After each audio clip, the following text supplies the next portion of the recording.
Assalamu alaikum. Good afternoon, students. My name is Khurram Iqbal. I am the Education Manager at ACCA Pakistan Karachi office.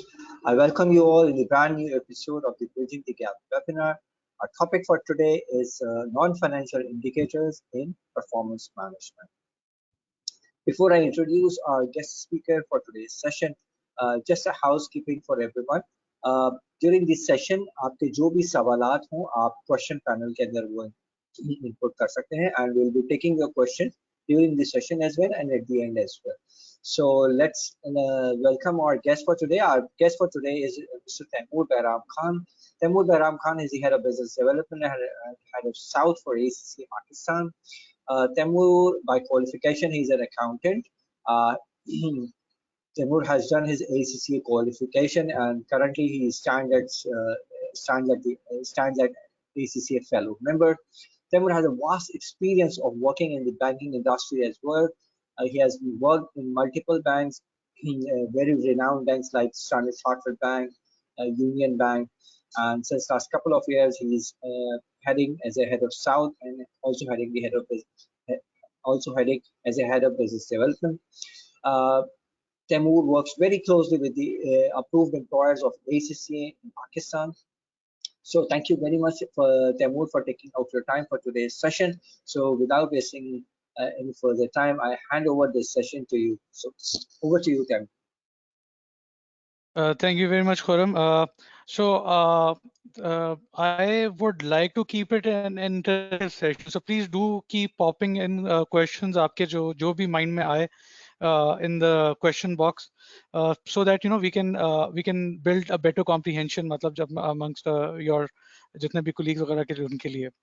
So firstly, my question to you would be, and I would want anyone to actually just answer that and just write it. What is your understanding of non-financial indicators? Can you give us an example? And just feel free to the more it is interactive, the better I think uski value generate aapke liye bhi hogi. So what do you understand? What is the first thing that pops in your head jab aap sunte ho non-financial indicators ka?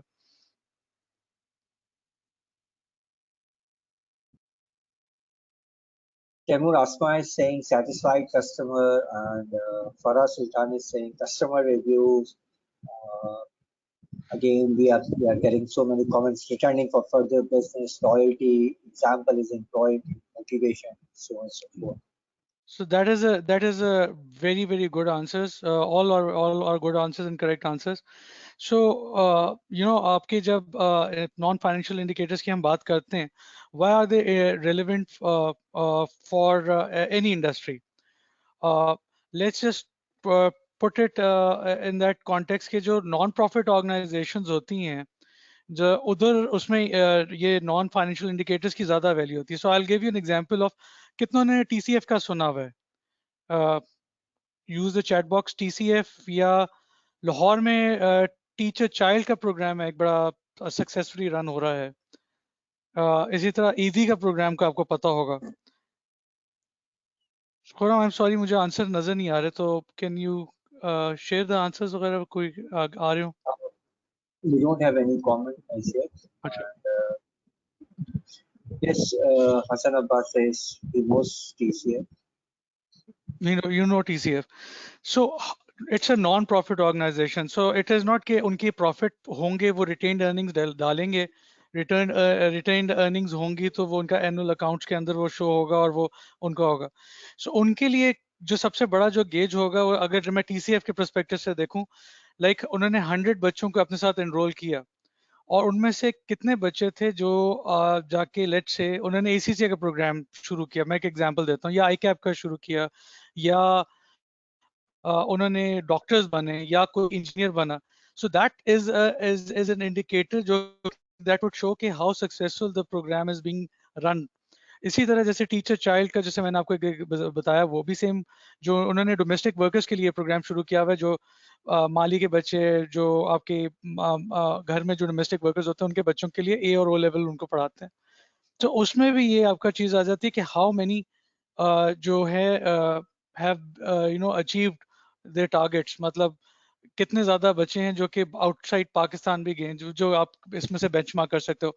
सो वो non financial indicators जो होते हैं वो बहुत critical हो जाते हैं for non profit organisations, because non profit organisations एक मैंडेट के साथ होते हैं।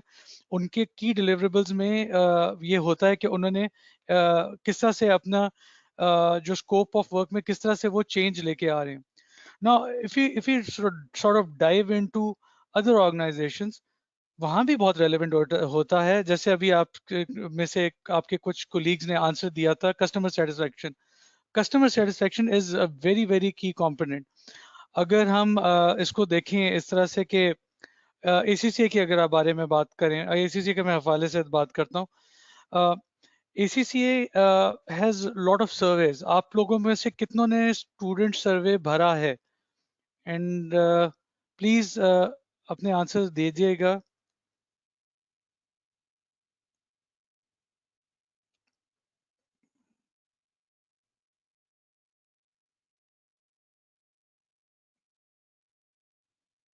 Ever we have received a lot of answers from the student that they have filled the survey. So वो जो सर्वे होता है, that is how ACCA ascertains के उनकी परफॉर्मेंस कैसी जा रही है।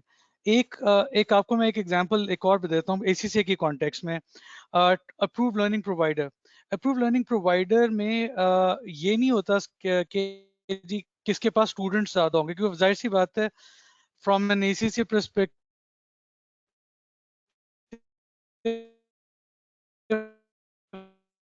फाइनेंशियली ज्यादा स्टूडेंट्स मींस के वो फाइनेंशियली मोर वायबल है वो आपका पार्टनर। लेकिन जब आपका अप्रूव लर्निंग प्रोवाइडर होता है ग्लोबल, तो खुरम भी हमें बता सकता है, it is all about quality. Quality matrix होता है कि उन्होंने अगर एग्जाम परफॉर्मेंस को मीट किया होगा और उन्होंने फुलफिल किया होगा। सो वो जो उनका उनका जो होता है उस तरह से उनका जो फीडबैक भी लिया जाता है, उनका सर्विस भी होते हैं। सो वो उसमें नॉन फाइनेंशियल कंपोनेंट बहुत हैवी होता है, क्योंकि अगर आपके पास क्वालिटी प्रोवाइडर, ट्यूशन प्रोवाइडर्स और क्वालिटी पार्टनर्स होंगे, उसी तरह से आपकी स्टूडेंट बेस भी बढ़ेगी। आपके पास ऐसे स्टूडेंट्स होंगे जो पोजीशन ग्लोबल प्लेस अल्हम्दुलिल्लाह अभी स्कैन्स की एक आई थिंक लड़की ने पोजीशन ग्लोबल भी ली थी। तो वो जो है चीज हमें बहुत एक उससे एक फायदा होगा। अच्छा, अगर हम बात करें जो इंडस्ट्री की बात अब करें, इंडस्ट्री में आप जैसे देखें बैंकिंग सेक्टर के अंदर बड़ा एक स्टेट बैंक की रेगुलेटरी रिक्वायरमेंट भी है। स्टेट बैंक ने एक एथिक्स के ऊपर बड़ा स्ट्रॉन्ग व्यू लिया हुआ है। वो मिस जो होती हैं जो मिस इन्फॉर्मेशन होती हैं या इस तरह की मिस स्टेटमेंट्स होती हैं, उस तरह की चीज को कंट्रोल बड़े हेविली करता है। उसने मैंडेट दिया है बैंक्स को कि वो हायर करें एथिक ऑफिसर। ना एचबीएल है, बहुत सारे बैंक्स हैं जिन्होंने हायर भी कर लिए हैं एथिक्स ऑफिसर, और उनका काम ही खाली ये है कि वो देखना कि जो उनके क्लाइंट के साथ जो डीलिंग हो रही है वो एथिकली हो रही है या नहीं हो रही। और उस चीज को रेगुलेटर भी रिव्यू कर रहा है, रेगुलेटर भी चेक कर रहा है कि आया उसकी जो उनके जो क्लाइंट्स उनके साथ काम कर रहे हैं उनको they are being looked after और not. So this is very very important area जिसको आजकल देखना बहुत इम्पोर्टेंट है। नाउ एनी क्वेश्चंस अभी तक जो किसी को अगर समझ में ना आया तो you can always pop up question. Khurram will let me know. Unfortunately मुझे अभी क्वेश्चंस नजर नहीं आ रहे। तैमूर, अभी खुरम हमारे पास कोई क्वेश्चन नहीं है, सही। एक दो शुरू में सवाल आए थे, उसका अगर आप आंसर कर दें। How would sure. Analytics helps in regard? देखें, analytics is the biggest component. अभी ये आगे वाले एरियाज में भी हमने डिस्कस करना था, लेकिन मैं इधर ही बात डाइव इन कर लेता हूँ। देखें, आप अगर आप देखो जो रेटिंग होती है बड़ी इंपॉर्टेंट होती है। आई एम श्योर आप में से काफी लोगों ने करीम, उबर वगैरह भी यूज की होगी। उसमें आपके पास हर ड्राइवर की एक रेटिंग होती है। अब वो एक तरह से वो नॉन वो फाइनेंशियल इंफॉर्मेशन ही है, लेकिन उसकी वजह से उसकी बेसिस के ऊपर आप कहते हो कि हाँ मैं ये राइड इस ड्राइवर इस कैप्टन के साथ जाऊंगा। या आप दूसरी एग्जांपल हो सकती है फूड पैंडा। फूड पैंडा में आप जब भी आप ऑर्डर करते हो तो आप देखते हो रिव्यूज देखते हो। जिसके रिव्यूज ज्यादा होते हैं और अच्छे होते हैं तो उस मोस्ट प्रोबेबली वो प्रोडक्ट अच्छा होगा। सो वो जो चीज होती है, ये बिजनेस मॉडल को भी समझ में आ रहा है कि ये बड़ा इंपॉर्टेंट डेटा होता है, और ये बिग डेटा के साथ रिलेट करते हैं उस तरह से कि जिसमें से वो कोशिश भी करते हैं कि आपका आपका फीडबैक भी पॉजिटिव उस तरह से वो कर सकें, और बिग डेटा में वो बाकी लोगों को भी पोस्ट करते हैं जो अच्छे अच्छे जो रिव्यूज होते हैं. सो that is it is very important जो किसी का क्वेश्चन था. Now, if we sort of dive into the performance analysis part of it, कि आप नॉन फाइनेंशियल इंडिकेटर्स को इंडस्ट्री और सेक्टर में किस तरह से फाइनेंशियल परफॉर्मेंस के पर्सपेक्टिव से या उसकी लेंस से आप देखोगे. सो उसकी एक एग्जांपल बड़ी जो अच्छी होती है, मुझे जो लगती है, फ्यू इयर्स बैक हम CSR अवार्ड्स करते थे, that was corporate social responsibility awards. So now उसके अंदर हम अवार्ड्स देते थे, पीरा अवार्ड्स उसे कहते थे, विद WWF ACCA करता था, और उसमें हम एम्प्लॉयर्स को अवार्ड करते थे उनके जो इस तरह के वेल बीइंग वाले जो इनिशिएटिव्स होते थे, जो सोसाइटी के लिए जो उन्होंने काम किया होता था, उसके ऊपर हम करते थे. उसमें I remember 12 years back we had an engagement with Toyota के CEO उस टाइम पे होते थे PG परवेज गायब. एंड परवेज साहब जो थे वो ICW भी थे, ACCA मेंबर भी थे, आई थिंक एक क्वालिफाइड अकाउंटेंट थे. उन्होंने हमें बड़ा एक जबरदस्त किस्म की स्टोरी बताई टोयोटा की. उन्होंने ना टोयोटा ने ये नोट किया कि उनके कराची में बहुत सारे एक्सीडेंट्स हो रहे थे. So now being largest manufacturer of cars at that time, and still I think they are the largest manufacturer. If I'm wrong, guys can comment. उन्होंने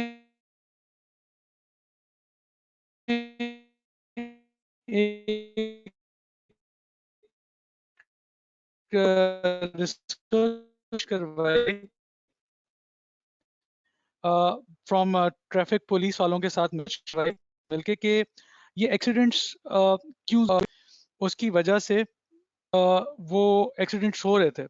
सो उन्होंने वो ब्लाइंड जोन आइडेंटिफाई किए, वहाँ प्रॉपर लाइटिंग करवाई Toyota ने अपनी pocket से.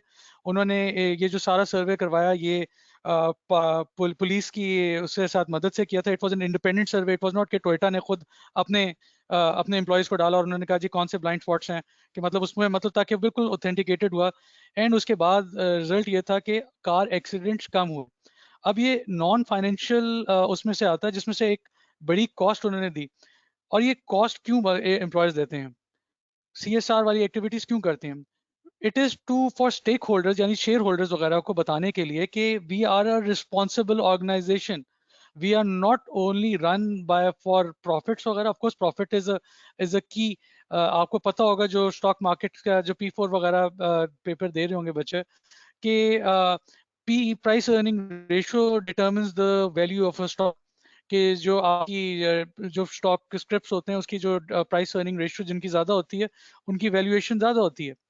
सो अगर हम नॉन फाइनेंशियल इंडिकेटर्स की बात करें तो वो उसमें भी एक इम्पॉर्टेंट इंफॉर्मेशन मिल जाती है इन्वेस्टर को, कि मैं जिस कंपनी के साथ इन्वेस्ट कर रहा हूँ वो सोशली रिस्पॉन्सिबल चीजें कर रहा है.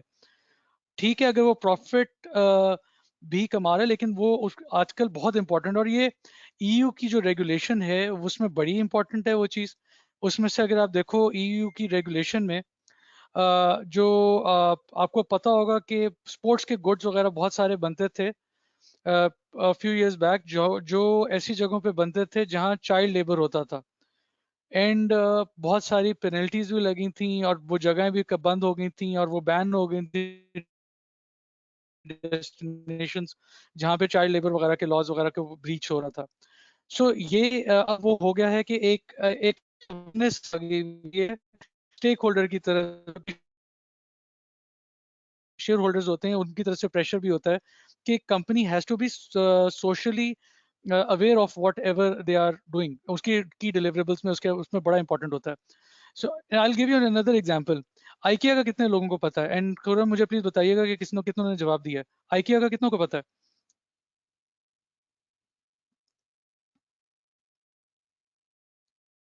Khurram, do you see any responses? J. Temur, I think two of these students have responded. Yes, they know. Three, couple of students have responded. They know what is IQ. सो मैं IKEA के बारे में आपको एक चीज बताता हूँ। आइकिया ने जो कॉटन की शर्ट्स होती हैं, जो हम शर्ट्स पहनते हैं, उन्होंने वो वाली शर्ट्स कॉटन हैं जिसमें इंसेक्टिसाइड नहीं लगा होता, क्योंकि वो ये कहते हैं कि जो इंसेक्टिसाइड आप यूज करते हैं, पेस्टिसाइड यूज करते हैं, उससे एनवायरनमेंट डैमेज होती है। अच्छा, अब वो जहाँ पेस्टिसाइड नहीं होता तो उसमें कॉटन की कोई क्रॉप आई हुई हैं जो कि चाइना ने काफी उस पर काम किया हुआ है, जिसमें से वो खुद ही अपने आप को वो कर लेता है, वो सॉलिड होती है इसकी, जिसमें से उनको पेस्टिसाइड डालने की जरूरत ही नहीं पड़ती।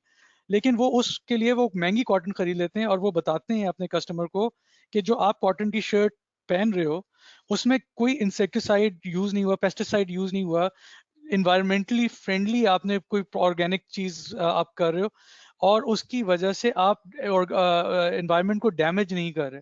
No, that is such an important statement, अगर आप you just think about it, कि जिसमें से एक बहुत बड़ी स्टेटमेंट है, they could go for a cheaper cotton जहां से मिल रही हो, आप वो ले लो, और आपको उसमें से वो, हमारे माइंड में तो यही आता है कि जी कॉस्ट कम होगी, सेल ज्यादा होगी।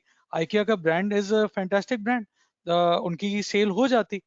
लेकिन इस तरह की जो इनिशिएटिव्स करने से ये होता है सस्टेनेबल बिजनेस आपका बन जाता है, क्योंकि you are thinking about the environment also, you are thinking about the society at large also, you are thinking about the problems वगैरह।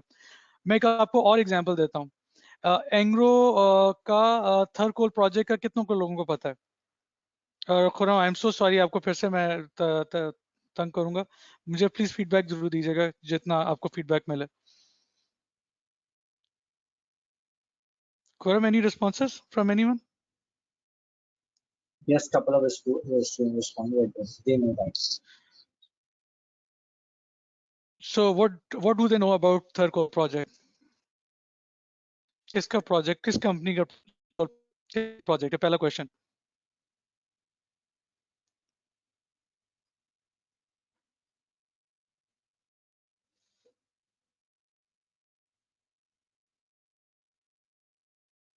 Angro, some student responded. Engro, या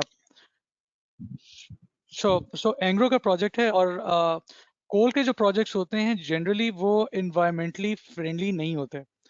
सो उसमें एंग्रो ने बहुत ज़्यादा CSR काम किया, स्पेशली थर के अंदर बहुत किया। उन्होंने स्कूल्स बनाए हैं, उन्होंने विमेन एम्पावरमेंट इनिशिएटिव लिया। आप उनकी उनकी रिपोर्ट्स आप पढ़ें, CSR की, एंग्रो की रिपोर्ट्स पढ़ेंगे तो आपको पता चलेगा, they have invested very heavily on the society at large, and they are doing whatever they can to limit the damage of coal की emissions का।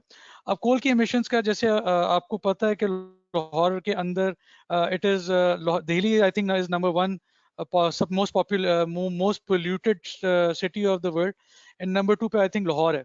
एंड उसकी जो रीजनिंग है पोल्यूशन की जो है, इट इज नॉट बिकॉज के cars हैं वगैरह इस तरह से होता है, इट इज बिकॉज कोल के प्रोजेक्ट्स वहाँ जो इंडिया की साइड पे हैं, क्योंकि इंडिया भी जो अपनी बिजली जो जनरेट करता है, एक बड़ा जो उसका कंपोनेंट है वो कोल के प्रोजेक्ट से जनरेट करता है। लेकिन वो रिफाइन जो होता है वो इस तरह से प्रोडक्ट नहीं है जिससे वो इन्वायरमेंट को डैमेज कर रहा है।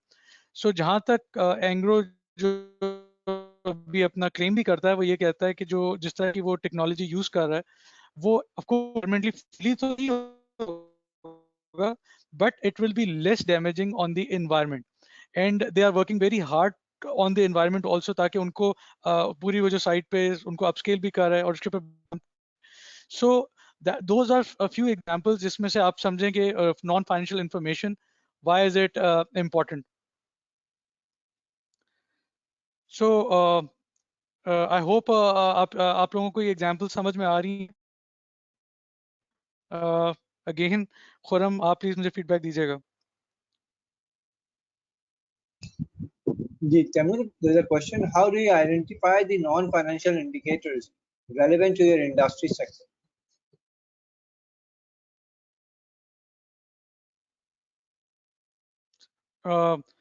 So every organization would have a different scale. So जहां मैंने अभी आपको एक एग्जांपल टोयोटा की दी, टोयोटा ने एक चीज नोट की, they wanted they were socially responsible and they wanted to show कि it is not about profits, we are concerned about you. क्योंकि अगर आप उनके perspective से देखें, गाड़ियों के एक्सीडेंट्स होते हैं तो अच्छी बात है ना, गाड़ी के पार्ट्स तो लेने के लिए आएंगे, और जो गाड़ियों के एक्सीडेंट्स हो रहे होंगे तो उसमें से 10-20% ज्यादा, क्योंकि सबसे लार्जेस्ट मैन्युफैक्चरर है तो उसमें से ज्यादा गाड़ियां तो टोयोटा की होंगी, उनको तो एडवांटेज है।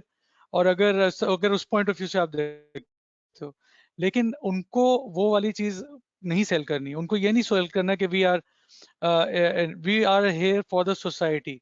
जैसे अभी वो वाली चीज आपको मैंने एंग्रो की भी एग्जांपल दी, सो उसी तरह से फिर मेजर्स भी वो बन जाएंगे कि लाइक आपने वुमेन एम्पावरमेंट की, उस इलाके में लिटरेसी रेट बहुत लो है, थर वाला बहुत सबसे गरीब तरीन इलाका है अगर आप सेंस से किसी का ताल्लुक हो, तो उनको पता है कि थर के अंदर बहुत बुरी हालात हैं।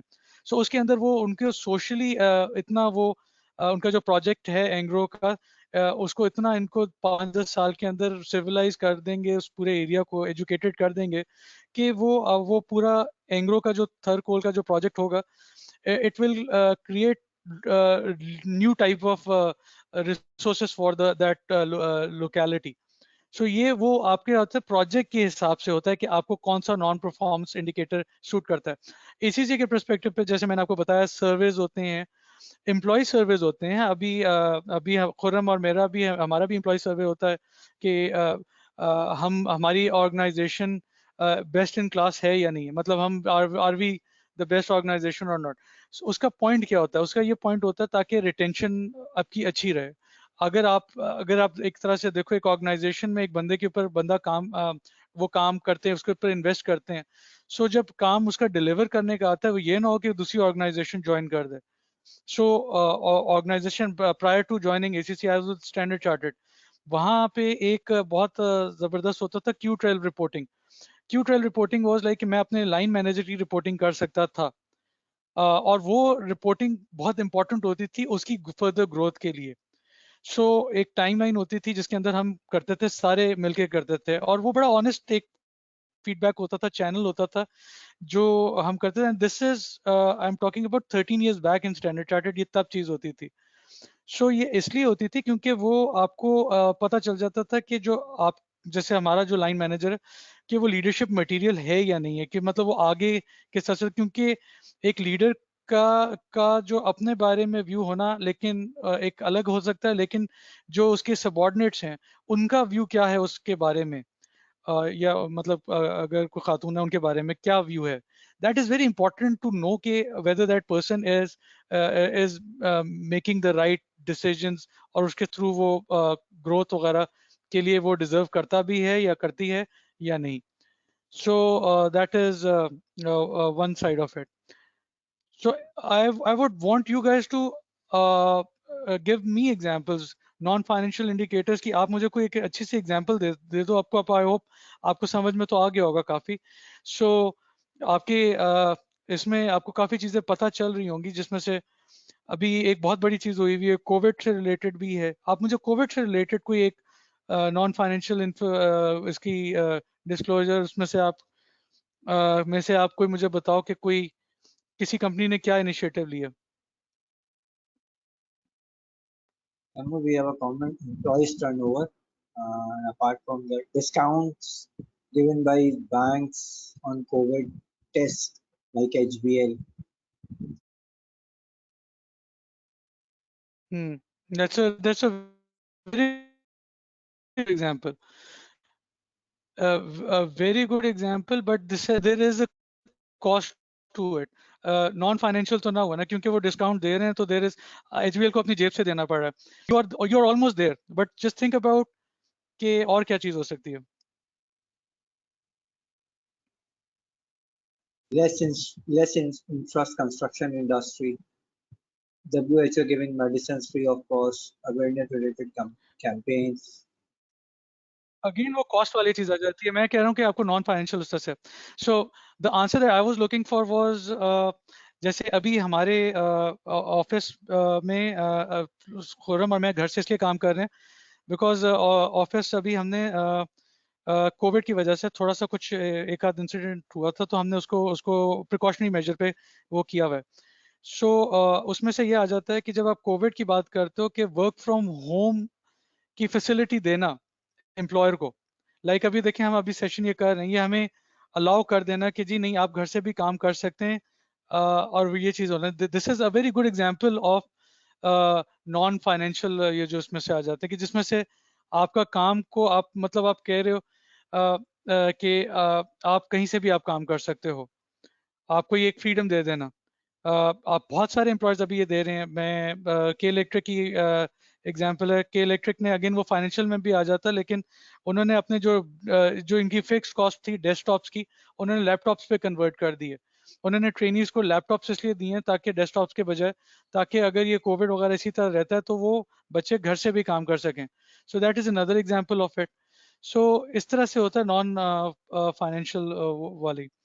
ना अगर हम इसको फर्दर आगे लेके जाएं, तैमूर, एक क्वेश्चन है, अगर आप इसको आंसर करते हैं यहाँ पे, but the major stakeholder as per ECG model, that is key players and shareholder will adversely affected by such non-financial decision. What do you say? फिर से didn't get the question. It says, but the major stakeholder as per BCG model, that is key players and sorry, shareholder will affected. It is something around BCG model. shareholder, जी, it says, but the major अच्छा stakeholder shareholders को तो as ये per सारी information अब important हो गई EU में।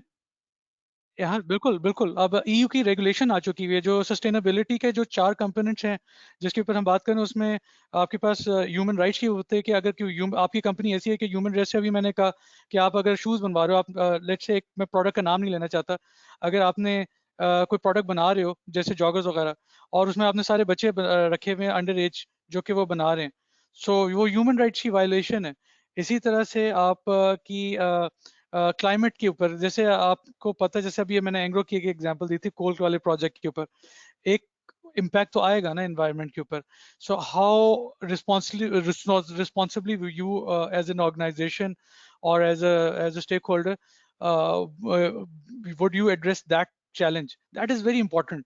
और उसको समझने के लिए इसमें आपको ना सारे मॉडल देखने होंगे आपको। कोड ऑफ कॉर्पोरेट गवर्नेंस, ये जो आपकी होती है सस्टेनेबिलिटी के जितने भी आपके जो होती है रिपोर्टिंग, आपकी CSR वाली जो भी रिपोर्ट्स हैं, ये आपको मिल जाएंगी, आपको बहुत सारी आपको एग्जांपल्स मिल जाएंगी। आप गूगल पे सर्च करोगे, आपको I am sure text books में भी आपको बहुत सारी मिल जाएंगी। तो उससे आपको बहुत सारी चीजें इंफॉर्मेशन इसमें आपको आपके लिए आसान हो जाएगी। So now I would like to talk about the आजकल के वर्ल्ड के अंदर, if you talk about non financial indicators का और मेजर, ये शुरू में किसी बच्चे ने क्वेश्चन किया था, तो उसके ऊपर मैं एक एग्जांपल उसमें से एक और मैं देना चाहता हूँ। कितने कितने लोगों को एयरबीएनबी का पता है? खुरम मुझे बताना आपके जब आंसर्स कोई रिसीव हो। How many of you know about Airbnb? And a couple of students have informed that they know what is Airbnb. Majority of the अच्छा, students, they know.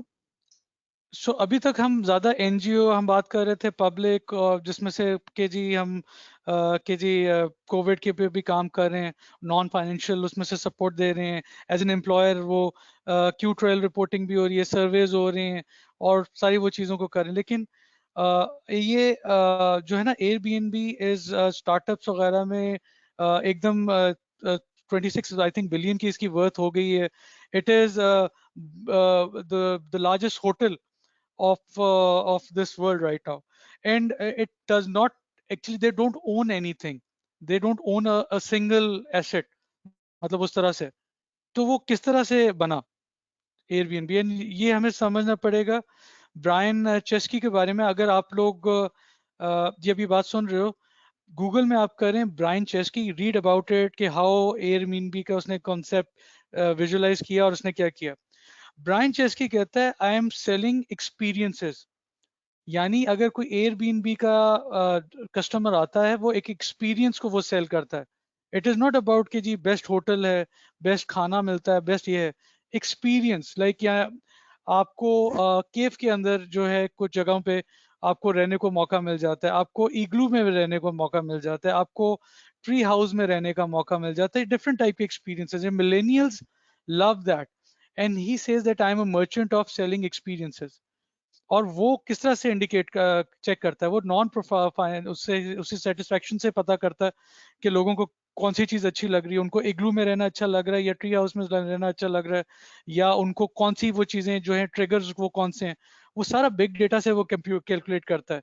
और वो उसने पूरे अपने पास एक लॉगरिथम्स वगैरह सेट किए हुए हैं जिसके साथ नॉन फाइनेंशियल इंफॉर्मेशन को बहुत इंपॉर्टेंस देता है। सो that is a very good example for you guys, जो कि टेक कंपनीज जो होती हैं नॉन फाइनेंशियल इंफॉर्मेशन को किस तरह से यूज करके अपने बिजनेस को ग्रो करती हैं। अब मैंने जैसे आपको एक एग्जांपल दी थी फूड पेंडा की। फूड पेंडा पे अगर आप जाते हो, आप कहते हो यार रिव्यूज बहुत अच्छे हैं, एक लेट से एक बर्गर जॉइंट के, आप कहते हैं लेट्स ट्राई इट।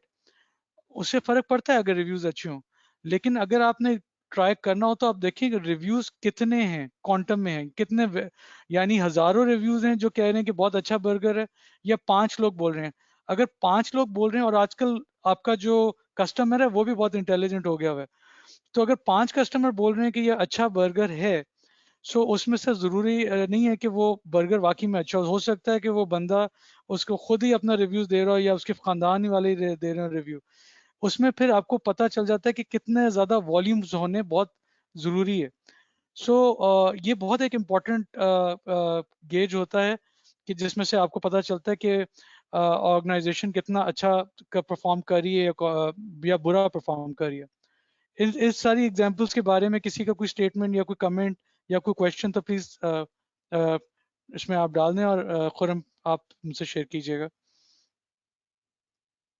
और एक सवाल है, there's a question, how do you do performance analysis and interpretation of non-financial indicators in industry?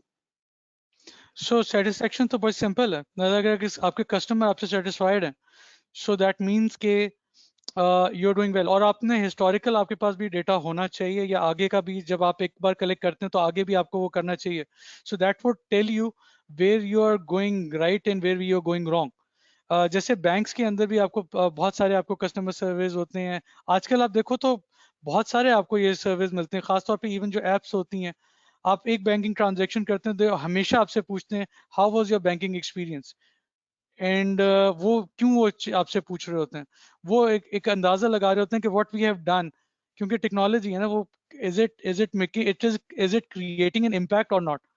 तो ये एक इस तरह से तरीके से क्वांटिफाई करते हैं लोग, ऑर्गेनाइजेशंस करती हैं। I hope that answers your question. Ji, thank you. Tamil, there's a question, is not artificial intelligence used for the same, like gathering data to develop something programmed to think like humans and mimic their actions? So AI is जो होता है ना उसमें logarithms use होते हैं। आई hope आप में से कुछ बच्चों काफी बच्चों को पता होगा पाइथन का, पाइथन लैंग्वेज होती है और एआई होता है, और उसमें लॉगरिथम्स होते हैं। सो वो बेसिकली प्रिडिक्टिव वाली साइंस होती है। वो ये होता है जैसे अगर आप लेट से आपने दराज का अभी आई थिंक 23rd पे भी कुछ हुआ होगा, या उनका एक ब्लैक नवंबर होता है या कुछ होता है, एक दिन होता है जिसमें वो ग्रैंड सेल करते हैं। सो अगर आपने ब्राउज किया होता है तो वो आपको 50 दिन वो आपको दिखाता रहता है जी प्रोडक्ट्स की, जी आप ये बैट खरीदें, ये आप ये टीवी खरीदें, जो भी आपने ब्राउज किया होता है। वो इस तरह से वो आर्टिफिशियल इंटेलिजेंस वो होती है। So artificial intelligence can be use for जब आपके पास रिजल्ट्स आ जाएं, इट कैन बी यूज के जिसमें से आप चाहे प्रिडिक्टिव तरीके से कर सकें कि कौन से आपके पॉइंट्स हैं जो कि अभी अच्छा परफॉर्म नहीं कर रहे, बट नॉट एग्जैक्टली क्योंकि आर्टिफिशियल इंटेलिजेंस नए बिजनेस को एक्वायर करने में ज्यादा आजकल यूज होता है। अगर हम अकाउंटिंग और ऑडिटिंग की बात करें, रोबोटिक प्रोसेस ऑटोमेशन में बहुत आर्टिफिशियल इंटेलिजेंस यूज होती है। यानी अभी एक friend of mine, very dear friend of mine, वो बता रहा था कि सिंगापुर में देयर इज अ फर्म जिसमें खाली 10 अकाउंटेंट्स हैं, they have like over 1000 clients, because वो जो ऑडिट के प्रोसीजर्स हैं उन्होंने 90% या पता नहीं कितने परसेंट उन्होंने सारे कर दिए हैं। वो आर्टिफिशियल इंटेलिजेंस से वो कंट्रोल्स वगैरह को भी चेक कर रहा होता है, जब उनके पास आता है वो डेटा फीड करते हैं और वो बाकी सारा वो काम वो कर देता है। सो वो उस तरह की चीज आ जाती है। Non financial indicators is more to do with कि how socially responsible you are. So कह सकते हैं कि आप है, लेकिन मेरा ख्याल है ज्यादा उसका दूसरी चीज पे आर्टिफिशियल इंटेलिजेंस का होता है। लेकिन I think that's a very promising thing. आप लोगों को आर्टिफिशियल इंटेलिजेंस का भी पता होना चाहिए, बिग डेटा का बहुत पता होना चाहिए। ये बिग डेटा से ज्यादा लिंक होता है अगर आप उसको इस समय से समझें। जितने आपके पास रिव्यूज आते जाएंगे तो आपकी चीजें होंगी। अच्छा, इसमें से ये भी होता है बहुत सारे, जैसे मैंने कहा 4 लोगों के रिव्यू से आपने डिसीजन ली कि मैं बर्गर खरीदना है। इस तरह से भी होता है कि अब जैसे एनजीओज भी होती हैं, इसमें से गलत किस्म के सर्वेज भी हो जाते हैं, फ्रॉड वाले सर्वेज, के ये रिस्क होता है। और ये एक ऑडिटर और एक वो जो एक होता है उसमें से इसको रेगुलेटर है कि ये जो ये चीज बात हो रही है कि ये आया ये ऐसा है भी या नहीं। लाइक जो टोयोटा की एग्जांपल के ऊपर मैं बात करूं, उन्होंने टोयोटा ने खुद नहीं किया survey. They could have done it, they are a big organisation, but they what they did was कि उन्होंने ट्रैफिक पुलिस के उसमें से उनके साथ सारी इंसाइट ली, उनके साथ से करके और थर्ड पार्टी के थ्रू साथ में वो सारा करवाया, ताकि वो हो कि ये हमारा उसमें से नहीं है। मतलब वो अपने आप को उसमें से वो डायरेक्टली वो उस तरह से कनेक्टेड उस तरह से नहीं रखा होता। So that is also very important. So आप कोई फ्रॉड्स की एग्जांपल दो, जैसे अगर सर्वेज वगैरह जो होते हैं जो कि जिसके साथ करके आपने देखा है अभी कोई भी आप चीज देखो, अभी आप लोग सारे मिलेनियल्स हो, आप लोग इस पे यूज करते होंगे। ये फूड पैंडा की एग्जांपल थी, दराज की एग्जांपल है, बाकी भी आपको बाद में पता चलता है कि वो चीज वैसी नहीं है जैसे जिसमें रेटिंग्स इतनी ज्यादा थी। किसी के साथ ऐसा एक्सपीरियंस हुआ? Question two for all of you.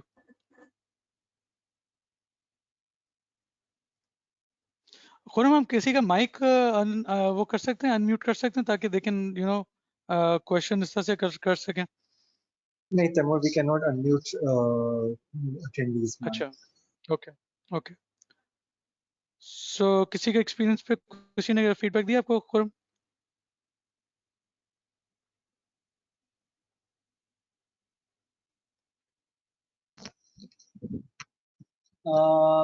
Couple of students said yes. Yes, some people generate fake reviews. Yes, one of my friend has ordered a mobile phone from the product is not what the display. I have faced that so much. I placed order for flower seeds. They had good reviews, but the seeds never work. Yes, couple of students have so what so they feel. Technology की ना एक दूसरी side भी है जो कि बड़ी risky होती है। अभी हम बात कर रहे थे कि बहुत अच्छा होगा, ये होगा। आप में से काफी लोगों ने कैम्ब्रिज एनालिटिका का भी सुना होगा, जो अमेरिका के जो इलेक्शंस हुए थे उसमें उन्होंने प्रोफाइल्स देख ली थी। GDPR global data protection act जो बना है उसकी वजह से ही बना था। बेसिकली होता ये कि आपकी जो फेसबुक की प्रोफाइल होती है वो आपके बारे में बताती है कि आप क्या डिसीजन करोगे। लाइक लेट्स से मैं मोबाइल खरीदूंगा, मैं क्या खरीदूंगा, कौन सा वाला मोबाइल होगा, और वो बेस्ड लॉगरिथम्स और उसके साथ होता है डिजाइन करके। वो कहते हैं जी वो इस एज का बंदा है, इतना पढ़ा लिखा है, उसके व्यूज इस तरह के हैं, और वो वाले जो है मतलब सारी वो चीज़ों के ऊपर वो डेटा कलेक्ट कर रहे होते हैं और वो उसको यूज करते हैं, मिस यूज करते हैं टू सेल इट। इसी तरह रिव्यूज के लिए भी कोई आपको फेक टाइप के रिव्यूज वगैरह के लिए भी वो प्लांट करवा सकते हैं। फेसबुक के ऊपर भी आपके पास काफी फेक रिव्यूज आपको आपको करवा सकते हैं, सारी चीजें होती हैं। They are people, they are agencies who are doing it, मतलब पूरा पूरा बिजनेस बना हुआ है। So it is very important to understand कि इसका जो लिटमस टेस्ट है, बिकॉज अब ये जीडीपीआर आगे अगर ग्लोबल डेटा प्रोटेक्शन एक्ट में अगर इसको कोई मिस यूज करता है, इसकी पेनल्टी बहुत हैवी है। लाइक आई थिंक 2% या 5% ऑफ योर टोटल रेवेन्यू की है, रेवेन्यू की, नॉन प्रॉफिट की नहीं है, रेवेन्यू की है आपकी। सो इसका जो ब्रीच है उसको अब सारों ने देखना बहुत ज्यादा गौर से शुरू कर दिया है। सो ऑर्गेनाइजेशन के परस्पेक्टिव से खासतौर पे जो ये मैल प्रैक्टिसेस करते हैं उनको भी ये बाद में महंगा पड़ेगा। पाकिस्तान में अनफॉर्चुनेटली इसकी अभी रेगुलेशन कोई पास हुई नहीं है डेटा प्रोटेक्शन एक्ट की। इनफैक्ट हमारा डेटा काफ़ी जगह पे चला जाता है। सो अनफॉर्चुनेटली अभी नहीं है, लेकिन इवेंचुअली जो कंपनी जो मल्टीनेशनल्स होती हैं, चाहे वो ब्रीच पाकिस्तान में हो जहाँ पे आपकी लेजिस्लेशन नहीं है, लेकिन उनको उसकी, क्योंकि बिकॉज पेरेंट कंपनी अगर बाहर की है, यूरोप की है, तो they would be they will be find, they will be उसके लिए होगा। ये आपके उस पॉइंट के लिए कि जब आप पेपर वगैरह दें, आपको ये पता होना चाहिए कि ये बड़ा एक सीरियस मैटर होता है। जीडीपीआर वगैरह को भी आप इसमें से जरूर इसमें समझिएगा। Khurram, any questions so far? I hope you guys are जी, enjoying this. there's a question: giveaway is financial or non-financial indicator? Sorry, giveaway. Yes. So non financial तो अभी हमने बताया ना, सेटिस्फेक्शन और इस तरह की चीजों से होता है, उस पे से होता है। गिव अवे तो फाइनेंशियल इम्पैक्ट होगा ना, तो नॉन फाइनेंशियल किस तरह से होगा? कैन यू थोड़ा सा elaborate on this? There's another question from Namal Nazneen. How does the employee satisfaction and turnover plays an important role in an organization's performance management? Very important because if you think of it, एक company के सबसे बड़ा asset क्या होता है? अभी हमने intangibles की बात की, जिसमें से आपको के कस्टमर एक्सपीरियंस के ऊपर किस तरह से बीएनबी की वैल्यू बन गई, लेकिन एयरबीएनबी की वैल्यू बन गई। लेकिन अगर आप एक कंपनी की बात करो, वो टेबल मशीन और उससे नहीं चलता, वो ह्यूमन कैपिटल से चलता है। ह्यूमन कैपिटल जो होता है, एचआर की जो होती है, वो ट्रू स्ट्रेंथ होती है एक अच्छी ऑर्गेनाइजेशन की। एग्जाम्पल्स आप सारी देख लें, ये जो आपके पास फैंग की है, फेसबुक, अमेजोन, नेटफ्लिक्स, गूगल, ये सारे जो सारे लोग अपने किस तरह से अपने एम्प्लॉयज को रिटेन करते हैं या करने की कोशिश करते हैं, अ, वो आपको सामने है। गूगल ने कुछ अपने एम्प्लॉयज के साथ मिसट्रीट किया था, उनको बहुत बुरा हाल हो गया था, स्टॉक पे भी उनको बहुत ज्यादा उनको उनको उनको उनको वो हो गए थे, प्रॉब्लम्स हो गई थी। सो this is a very important area, because एक ऑर्गेनाइजेशन की सस्टेनेबिलिटी या उसकी जो स्ट्रेंथ होती है, वो जो लोग होते हैं, वो जो चला रहे होते हैं, वो वही होते हैं। सो टर्नओवर, अगर एक बंदे के ऊपर आपने एक इन्वेस्ट किया है, 2-3 साल उसको सिखाया है, सारा कुछ किया है, और वो अगर वो बंदा चला जाता, बंदा या बंदी चली जाती है, सो ऑर्गेनाइजेशन के लिए बहुत बड़ा लॉस है, बिगर देन जो कि आपके कोई फाइनेंशियल उस तरह की लॉस है, उससे बड़ा होता है। Khurram, any more questions? Yeah, right. Is financial indicator affect non-financial indicator? Financial indicator, financial indicator, तो वो तो आपको पता ही है कि जो anything which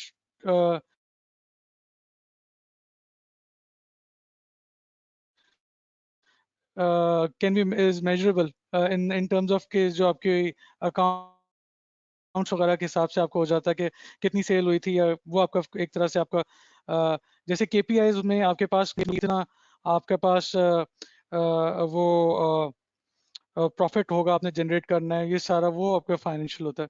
so non financial is more about the sustainability of it, of the why you doing this business, मतलब to in short अगर आपने समझना हो, तो उसमें सारी वो चीजें आ जाती हैं, जैसे अभी हमने सस्टेनेबिलिटी की बात सारी की थी। Right. One question. One question in today's world: how useful the non-financial indicators are for measuring the business performance? Very very, अगर आप नोट करो, आगे जो फ्यूचर में जो होगा, ये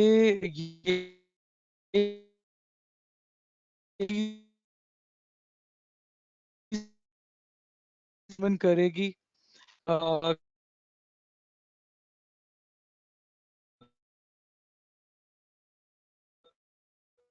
कि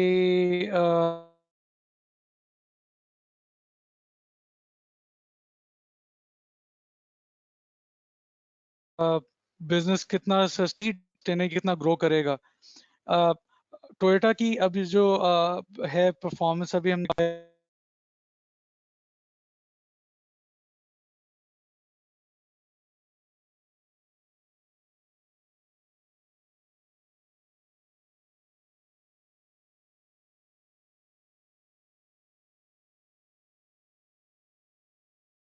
Taimur, we can't hear you.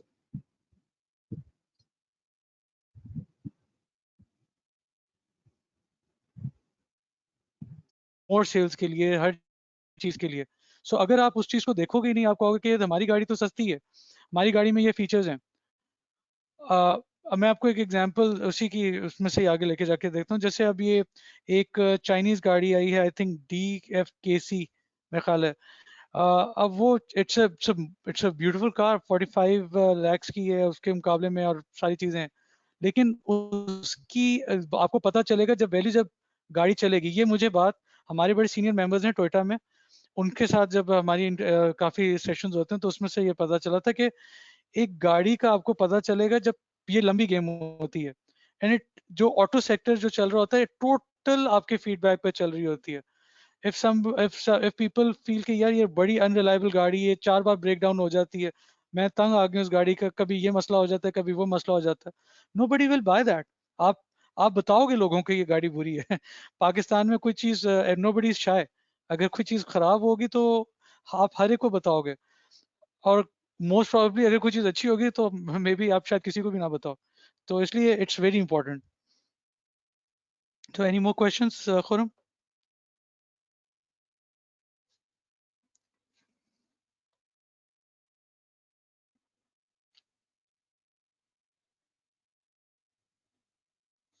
Right. Taimur, one more question. In R&D, can the volume of new patents developed be considered as NFI?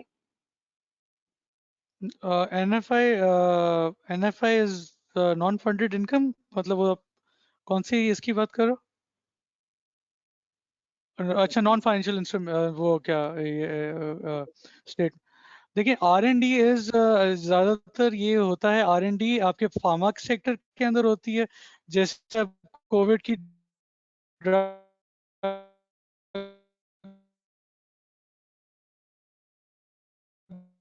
बन रही है, जैसे ये साइनो आई है जो चाइनीज वाली आई है, कैम्ब्रिज आई है, कैम्ब्रिज, फिर आपके पास जो फाइजर की आ रही है, ये R&D उसकी के लिए ज्यादा यूज होता है।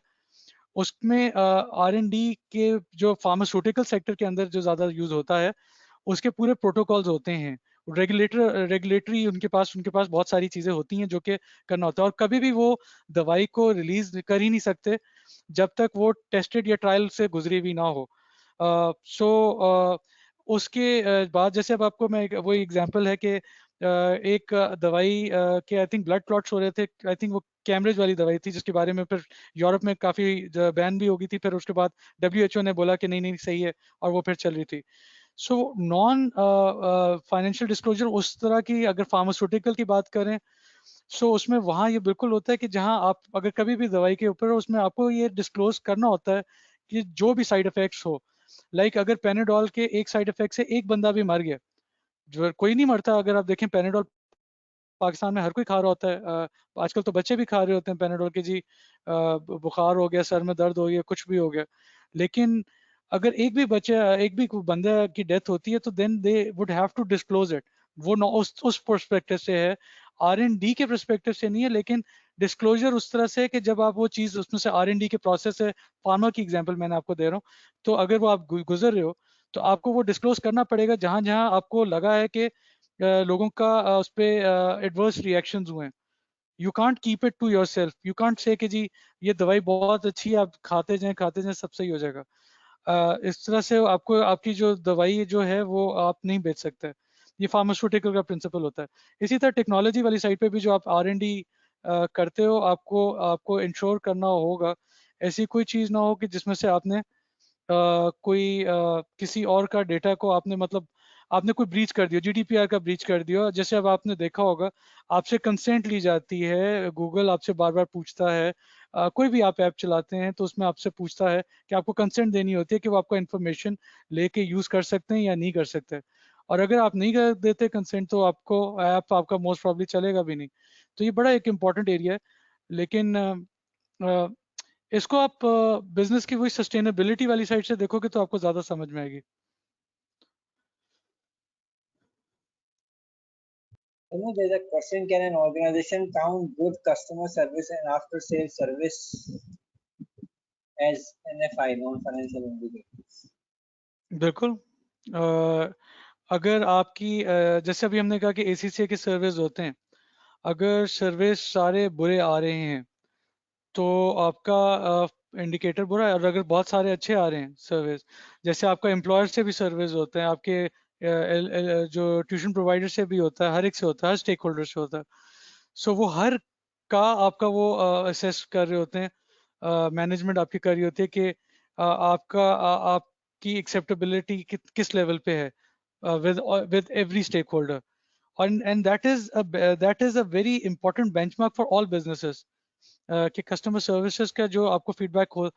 अब जैसे मैंने आपको बताया, जो बैंकिंग सेक्टर में एथिक्स ऑफिसर का जो रोल है, एथिक्स ऑफिसर का रोल जो है वो एक रिपोर्टिंग का है, लेकिन उसका सीधा सीधा रोल है जो कि डायरेक्टली वो कस्टमर के साथ एक उसका इंटरेक्शन करना है, कि जो वो फीडबैक लेना है कि कोई मिस सेलिंग तो नहीं हुई, कोई चीज 10 रुपए की चीज थी जो 20 रुपए की तो नहीं बेच दी किसी बैंकर ने सेल्स करने के चक्कर में। और वो स्टेट बैंक को रिपोर्ट अलग से उसने करनी है। तो this is very important. Customer service बहुत इंपॉर्टेंट है। जब मैं स्टैंडर्ड चार्टर्ड में था ना, BVL2 हमारे टाइम पे कस्टमर सर्विस का पूरा वो प्रोग्राम लॉन्च किया था, और वो सारा था ही कस्टमर उसके ऊपर, कि आपका जो किस तरह से आपके कस्टमर का एक्सपीरियंस किस तरह से होगा जब वो ब्रांच में एंटर होगा, टू द फर्स्ट कन्वर्सेशन। वो हर चीज को उन्होंने प्लॉट किया हुआ था, कि जब वो आएगा तो कौन ग्रीट करेगा, कैसे ग्रीट करेगा, और उसके साथ फिर और सपोर्ट कितना होगा, अगर 2 बंदे आ गए तो किस तरह से ग्रीट होगा। उसमें से आपके पास दोनों स्टाफ होना जरूरी है, मतलब फीमेल स्टाफ भी और मेल स्टाफ भी हो, ताकि वो चीज आपके लिए वो उसमें से प्रॉब्लम ना हो।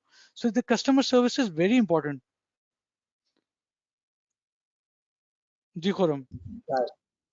Then there is one question, sir. Like Apple is fined for not giving charger. Does it really impact the company? If we say the amount of penalty, then it is really less as compared to the profit or revenue of the company. Apple का फिर से होता है, I am sorry I didn't get that. So, like Apple is fined for not giving charger. Does it really impact the company? If we say the amount of penalty, then it is really less as compared to the profit or revenue of the company. So I would not know about this, कि उन्होंने charger वाली चीज मैंने नहीं पढ़ी अभी। अगर उन्होंने चार्जर नहीं दिया, it's a business decision. So it's a business decision, उससे फीडबैक खराब हो सकता है। लेकिन जो एप्पल के ज्यादातर कस्टमर्स होते हैं, जिनको मैं जानता हूँ, उन्होंने हर हाल में एप्पल ही खरीदना है। तो वो उनको फर्क नहीं पड़ता, चार्जर के बगैर भी होगा, वो एप्पल ही खरीदेंगे। सो it would be if it reflects on the satisfaction of it, then it becomes a non-financial information which has a bearing on the financial side of it also. But अगर satisfaction पे कोई फर्क नहीं पड़ा तो फिर उसका कोई मेरा ख्याल इम्पैक्ट नहीं है।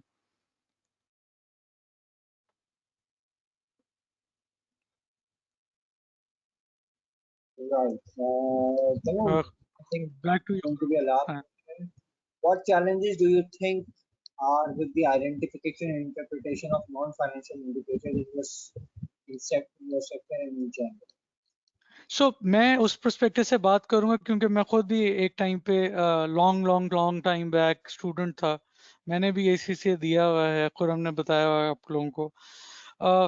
आप अगर ये क्वेश्चन आए नॉन फाइनेंशियल इंडिकेटर का, आपको उस पर्सपेक्टिव में वो चीजें देखनी कि एक ऑर्गेनाइजेशन के लिए क्या क्या रिस्क क्रिएट हो जाते हैं अगर वो उसको गेज नहीं करती, और या वो सोशली रिस्पॉन्सिबल बिहेव नहीं करती। लाइक ऑयल, BP एक बहुत बड़ी कंपनी थी, ब्रिटिश पेट्रोलियम, आपने शायद नाम सुना हो। BP ने एक समंदर के अंदर एक ऑयल जब ड्रिलिंग कर रहे थे, उसमें से उनकी वो जो टेक्नोलॉजी उन्होंने यूज की थी, उसमें से आधा ज्यादा स्पिल हो गया था। उसमें से बहुत ज्यादा वाइल्ड लाइफ जो आपकी उसकी है सी की, आपकी वो मर गई थी। उस पर बहुत बड़ी उनको पेनल्टीज भी लगी, और वो फिर कंपनी के साथ बहुत बुरा हुआ। आप देख लीजिएगा। सो वो जो एग्जामिनर के परस्पेक्टिव से भी होगा ना, वो आपको ये इस तरह से आपको वो अपनी नॉलेज बतानी पड़ेगी, कि आपको ये समझ में आ रही है बात कि ये non financial information is important. It is not like कि आपने कर दिया। और in fact with time it is gaining more importance because दुनिया के challenges बढ़ते जा रहे हैं. ग्लोबल ये जो आपको क्लाइमेट चेंज का चैलेंज है, अभी ये कोविड का चैलेंज है, बहुत सारे आपके पास चैलेंजेस हैं. उसमें इंफॉर्मेशन होना और इसमें से फीडबैक लेना बहुत इंपॉर्टेंट है, नॉन फाइनेंशियल वाली भी. तो उसको आपको वो चीज़ डालना बहुत ज़रूरी है. फाइनल में मेरा आप सबसे होगा कि फीडबैक आप प्लीज दीजिएगा. I hope you enjoyed today session, या अभी आपको कोई और क्वेश्चन है? Thank you, Tamir. We are done with all the questions. Thank you very much for your time, and I also want to thank all the students who joined today and put their questions as well for you, Tamir. And so, thank you very much. Stay tuned. We'll be back shortly next week with another new session of the Opportunity Gap webinar. So, stay tuned to the Pakistan Facebook. Thank you and take care. Allah Hafiz. Thank you very much. Take care.